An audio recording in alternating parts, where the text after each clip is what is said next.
and he's terrified. But now it's like his body just shuts down. He's so overwhelmed, he's so scared as he's laying there like wondering, am I gonna die out here? That he just closes his eyes and passes out just from sheer exhaustion. The next morning, Cody woke up still sheltering inside of this cave. And the first thing he noticed is when he looked out into the woods was the storm had stopped, the rain had let up. And then the second thing he noticed was he heard the distinct sound of a helicopter flying somewhere nearby. Cody instantly ran out of the cave and looked up into the sky, and sure enough, there was this small helicopter flying around roughly in his area.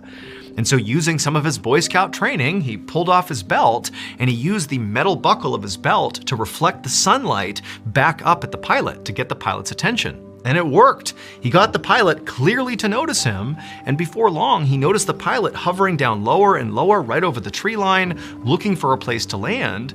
And so Cody is so overjoyed, he's about to be saved. He grabs his stuff and just charges over roughly to the area where the pilot's trying to land, and by the time he gets in that vicinity, he sees the pilot actually touching down in a clearing.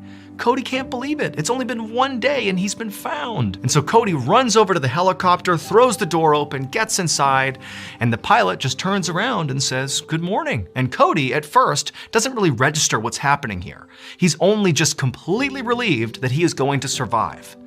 But then he kind of stops and looks at the pilot, and he can't believe who it is that's just rescued him. It would turn out the night before, when Cody did not return to the camp, his father and the Boy Scout troop did contact authorities, and before long, a local search party was organized. And one of those people who volunteered to be a part of the search was an amateur pilot who lived in the area. That helicopter pilot was the one who found Cody 10 miles away from his Boy Scout troop's camp.